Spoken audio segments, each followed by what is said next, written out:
दिल्ली की एक अदालत के अंदर एक मुलजिम को लगातार आवाज़ लगाई जा रही थी। आवाज़ लगाने के बाद वो मुलजिम भी वहाँ पर आता है और साथ ही उसके दो सुरक्षा में लगे हुए सिपाही भी आते हैं। और जैसे ही वो अंदर प्रवेश करता है तो जज साहब के सामने जो कटघरे होते हैं, कटघरे में जब जाने की तैयारी कर रहा था जब वो कैदी, तो जज साहब उसको देखते हैं और उसको देख करके एकदम से गुस्से से तमतमाते हुए कहते हैं कि तुम यहाँ से चले जाओ। वो वहाँ से निकलता है और निकलने के बाद अदालत से वो बाहर चला जाता है। वो सिपाही भी उसके पीछे पीछे चले जाते हैं। यहाँ से जाने के बाद सीधा जाते हैं चाय के टपरी के पास और चाय वाले से कहते हैं कि 3 चाय बनाओ। तीनों इत्मीनान से बैठ कर के चाय पीते हैं। जो कैदी होता है वो कहता है कि जज साहब ने कहा है कि तुम चले जाओ, तुम्हें अपने घर जाना है, अब तुम अपना काम कर लेना, तुम अपने दफ्तर चले जाना। वो कैदी वहां से निकल जाता है। उसके बाद फिर से अदालत में जोर जोर से आवाजें लगाई जाती हैं कि धनीराम मित्तल हाजिर हो। अब धनीराम मित्तल जो होता है उसके हाजिर होने की जब आवाज़ आती है तो कोर्ट कैदियों को लेकर के जो सिपाही आए थे, उन कैदियों के सिपाही एक दौड़ता हुआ आता है और उन्हीं 2 सिपाही के पास जाता है जो चाय पी रहे थे। जाकर कहता है कि तुम्हारी तो लगातार आवाज़ लग रही है, तुम्हारा कैदी कहाँ है, उसको लेकर के आओ। फिर वो कहते हैं कि वो तो चला गया है। अब चला गया है तो क्या करे, उन सिपाहियों की हालत खराब हो जाती है। सीधा वो अदालत में जाते हैं और जज साहब के सामने पेश होते हैं और कहते हैं कि जज साहब आप ही ने तो कहा था कि चले जाओ, वो चला गया है। अब ये बात सुनने के बाद जज बहुत ज़्यादा परेशान हो जाता है, उनका माथा बहुत ठनक जाता है। वो कहते हैं कि वो बार बार मेरे आंखों के सामने जो आता है इसीलिए मुझे गुस्सा आ गया और मैंने उसे कहा था बैठने के लिए कि तुम चले जाओ, तुम्हारा नंबर अभी नहीं आया है। लेकिन जब ये बात सिपाही सुनते हैं तो उनकी हालत सचमुच खराब हो जाती है। एक कैदी इनके चंगुल से भाग चुका था, जा चुका था। अब उसके लिए सिपाहियों को क्या सज़ा मिली होगी, सहज ही अंदाज़ा लगा सकती हो। लेकिन आज कहानी जो मैं आपको सुनाने जा रही हूँ, एक कहानी उसी कैदी की है जिसके रूप रंग बहुत अलग थे। ऐसे ऐसे उसने अपराध कर रखे थे जिन अपराधों को सुनने के बाद आपको यकीन नहीं होगा कि ऐसा भी हो सकता है। लेकिन भारत के इतिहास में ऐसा हुआ है और ये सब चीज़ें आपको गूगल पर, यूट्यूब पर बहुत सारी इसकी जानकारियाँ मिल जाएंगी। कहानी है एक ऐसे चोर की जिसने लगभग 1000 वाहन चोरी किए थे। कहानी एक ऐसे चोर की जिसने लगभग 127 मुकदमे दर्ज होते हैं। कहानी एक ऐसे चोर की जो 94 बार अदालत में पेश होता है और जेल जाता है, लेकिन अदालत उसे ज़्यादा देर तक जेल में रख नहीं पाती क्योंकि वो था ही इतना होशियार, था ही इतना समझदार। नमस्कार, स्वागत है आपका हमारे चैनल पर। आज की जो सच्ची घटना मैं आपको सुनाने जा रही हूँ, इस सच्ची घटना है हरियाणा प्रदेश का एक झज्जर लगता है। दरअसल झज्जर के एडिशनल सिविल एक जज होते हैं। अचानक ही वो अपने कोर्ट में आना बंद कर देते हैं। जैसे ही वो कोर्ट में उनका आना बंद होता है तो उनको तलाश करना शुरू कर देते हैं। सबसे पहले तो इनके ऑफिस में लोग जुड़ते हैं, अर्दली हो या फिर बाबू हो, कई तरीके के जो अधिकारी होते हैं वो उन्हें तलाश करना शुरू कर देते हैं कि जज साहब बिना बताए कहाँ जा सकते हैं। मामला पुलिस तक पहुंचता है।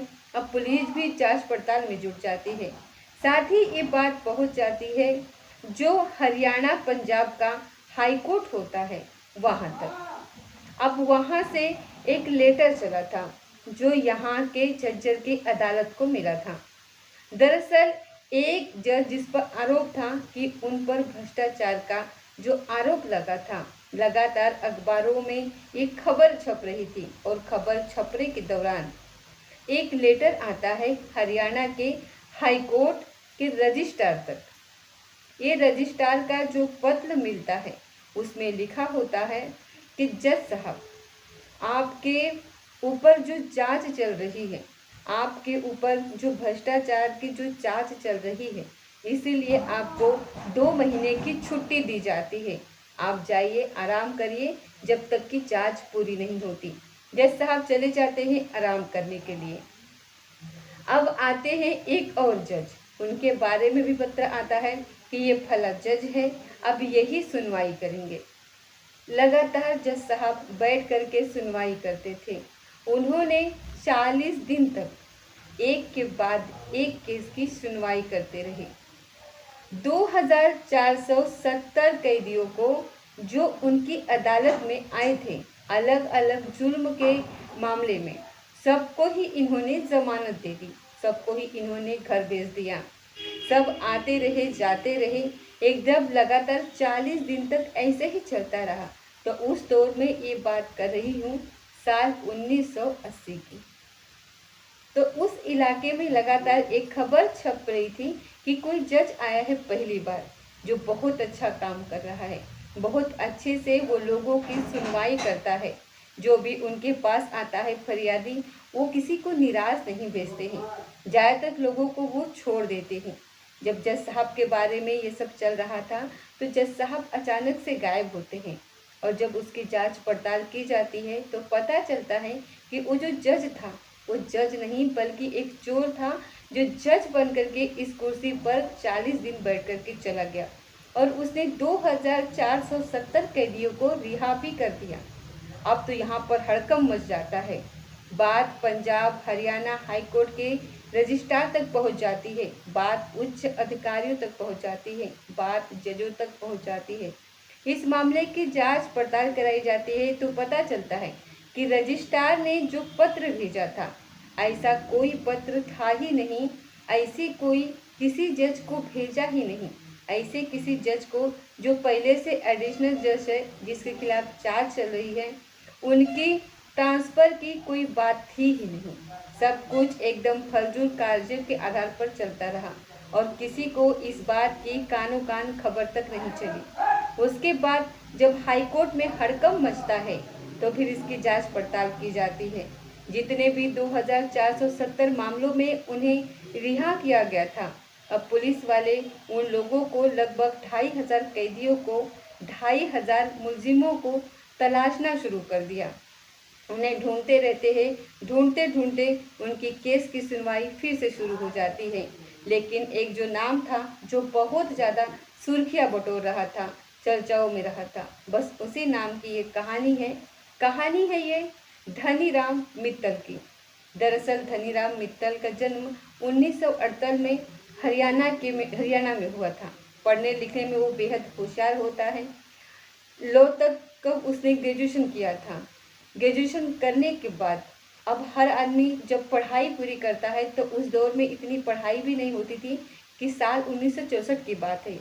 64 में ग्रेजुएशन करने के बाद आसानी से नौकरी लग सकती थी, लेकिन उसने नौकरी की तलाश ही नहीं की। अब नौकरी की तलाश ना करके वो सब इधर उधर घूमता था। वो जो चाहता था शायद उसको वो मिल नहीं पा रहा था, इसीलिए उसने एआरटी दफ्तर में आना जाना शुरू कर दिया था। जब एआरटीए दफ्तर में वो आता जाता है तो उसने देखा होगा कि आरटीए दफ्तर के आसपास इर्द गिर्द बहुत सारे लोग बैठे हुए होते थे। कुछ लोग वकील के भेष में होते हैं, लेकिन कुछ लोग वहाँ पे दलाल होते हैं जिनका काम कानूनी कागज तैयार करना होता है। जो मिलिट्री की भूमिका निभाते हैं उसके बदले में वो पैसे लेते हैं। तब धनीराम मित्तल ने वहाँ बैठना शुरू कर दिया और वहाँ बैठकर उसने पता किया कि किस तरीके से फर्जीवाड़े के कागज़ तैयार किए जाते हैं, गाड़ियों के कागज़ कैसे तैयार होते हैं, डीएल कैसे तैयार होते हैं, गाड़ी बेची कैसे जाती है। यहाँ पर उसने नंबर 2 का जो काम होता है वो लगातार सीखना शुरू कर दिया, और सीखने के बाद उसने ऐसे ही अपना, यहीं से उसने दिमाग में एक आया कि साल 1964 की बात है, 64 से इसने शुरुआत की थी। तो उसने 1-2 गाड़ियों की गाड़ियाँ चोरी की और उसने अपने हिसाब से बेच दिया, क्योंकि आरटीए दफ्तर में इसकी जो बारीकियाँ थी वो ये सीख चुका था इसकी बारीकियाँ। लगातार ऐसे वक्त आगे बढ़ता चला जाता है, उसकी बारीकियाँ वो सीखता रहता है और सीखते सीखते गाड़ियों की ये चोरी करना शुरू कर देता है। हालांकि 1-2 बार वो पकड़ा भी जाता है, लेकिन उसकी जो चालाकी थी, उसकी जो होशियारी थी, उसे लग रहा था कि उसके सामने वो ज़्यादा देर टिक नहीं पाएगा। सलाखों के पीछे निकल आता है बाहर और ऐसा ही चलता रहा। और यहीं से जहाँ से उसने ये सीखा फर्जी कागजात कैसे तैयार किए जाते हैं, तो साल 1968 में उसने फर्जी कागज तैयार करने के बाद भारतीय रेल के माध्यम से एक पत्र भेजा स्टेशन के नाम, और वहां भेजने के बाद उसने भेजा कि एक नए स्टेशन मास्टर की यहाँ पर नियुक्ति की जाती है। अब स्टेशन मास्टर के नाम से नियुक्ति हो जाती है, वो आते हैं, ज्वाइन करते हैं और उनके अंडर में रेल आ रही है, जा रही है, हरी झंडी भी दिखा रहे हैं, माल भी आता था, बहुत सारी चीज़ें हो रही थी। जिसकी नियुक्ति करना था साल 1968 से लेकर के साल 1974 तक, वो नौकरी ऐसे करते ही चला जाता है। अब उसे लगने लगा धनीराम मित्तल को कि अब यहाँ मन नहीं लग रहा, अब कुछ काम और करना चाहिए। इसके बाद वो सीधा राजस्थान की तरफ चला जाता है। राजस्थान में जाने के बाद 3 साल तक वकालत करता है और वकालत करने के बाद यहाँ से निकलता है और यहाँ से निकलने के बाद हेड राइटिंग का कोर्स करने के लिए वो सीधा कलकत्ता जाता है। अब वहाँ का पढ़ाई करता है और वो वकालत की हेड राइटिंग का वो कोर्स कर लेता है। इसके बाद ग्राफिलोजी का वो कोर्स करता है। ग्राफिलोजी एक ऐसी भाषा होती है जिनको ऑफिसर्स लोग यूज़ करते हैं, जिसमें सीबीआई हो, पुलिस हो या फिर कोई गवर्नमेंट की जो एजेंसियां होती हैं, सरकारी दफ्तरों में इसका इस्तेमाल किया जाता है कि कैसे भाषा जो लिखी हुई है इसको पहचानना है। अब इन्होंने 3 कोर्स कर लेते हैं, वकालत का कोर्स कर लेता है, हेड राइटिंग का कोर्स कर लेता है और उसके बाद ग्राफियोलॉजी का भी एक कोर्स कर लेता है। अब चोर तो ये पहले से ही था, आरटीओ दफ्तर में बैठकर ये फर्जी कागजात कैसे तैयार किए जाते हैं, इस तरीके से इनका जो ज्ञान था वो बढ़ता चला जाता है। चोरी करते थे, अब वाहनों को बेचने में भी कोई दिक्कत नहीं आती थी। ये बात जो है 64 से शुरू होती है और 70 का दशक आ जाता है, 80 का दशक आ जाता है। उस जमाने में कंप्यूटर वगैरह नहीं होते थे, बहुत सारी जानकारियाँ रजिस्टर में ही नोट की जाती थी, इसीलिए पत्र ही लेकर के खुद आदमी जाया करता था कि ये लीजिए पत्र, मुझे सरकार ने भेजा है, और ऐसे ही वो लगातार नौकरी करते चला जाता है।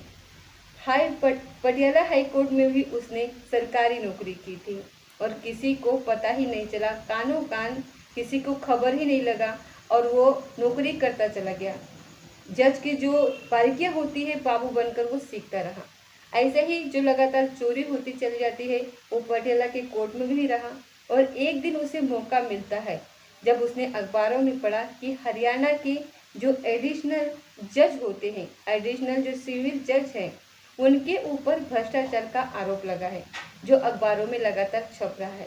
तभी उसने फर्जी कागज तैयार करके अदालत में भेज दिया और वहाँ जब उस जज को छुट्टी मिलती है, अपने घर चला जाता है, तो उनकी जगह बैठ करके वो लगातार केस में सुनवाई करता रहता है और इस बात का कानो कान किसी को खबर नहीं लगती। हालांकि बाद में वो गिरफ्तार कर लिया जाता है। जब गिरफ्तार हुआ तो इस बात की पूरे हिंदुस्तान में चर्चा रही। आगे चलने के बाद उन्होंने लगातार चोरी पर चोरी करते चले जाते हैं और जब ये वकालत का कोर्स कर लेता है तो खुद ये वकील बन जाता है और वकील बनने के बाद फिर केस लड़ना भी ये शुरू कर देता है। लगातार केस लड़ रहा था, उसकी जानकारियाँ जुटा रहा था और ऐसे ही करते करते इन्होंने लगभग अपने जीवन काल में 1000 वाहनों की चोरियाँ की और इन पर लगभग जो मुकदमे दर्ज हो जाते हैं 127 के आसपास मुकदमे दर्ज होते हैं। तो एक ऐसा चोर रहा है जिसने दिल्ली में, हरियाणा में, राजस्थान में, पंजाब में लगातार चोरियों की घटनाओं को अंजाम देता रहा। लेकिन साल 2016 में दिल्ली के अलग अलग इलाकों से वाहन चोरी हो जाते हैं और वाहन जब चोरी होते हैं तो उनकी तलाश पुलिस कर ही रही थी। अब सीसीटीवी के माध्यम से देखा जाता है तो एक बहुत बुजुर्ग आदमी वाहन चोरी कर रहा था जिसकी उम्र लगभग 77 साल के आसपास होती है या 78 साल के आसपास। अब बुजुर्ग व्यक्ति जब वाहन चोरी करते हुए सीसीटीवी में कैद हो जाता है, उसके बारे में पता किया जाता है तो पता चलता है कि ये तो धनीराम है, वही धनीराम जिसने 1964 से लेकर के और अभी तक आतंक मचाया हुआ था। फिर पुलिस उसे गिरफ्तार करती है, लेकिन गिरफ्तार करने के बाद उसको फिर भी ज़्यादा दिन रोक नहीं पाती क्योंकि उम्र उसकी बहुत ज़्यादा हो चुकी थी। जब इसका फोटोग्राफ अखबारों में छपता है तो कितने ही लोग अब जो निकटतम चौकी होती है, जो थाने थे, वहां तक पहुंचते हैं और जाकर कहते हैं कि इस बुजुर्ग व्यक्ति को तो हमने देखा है।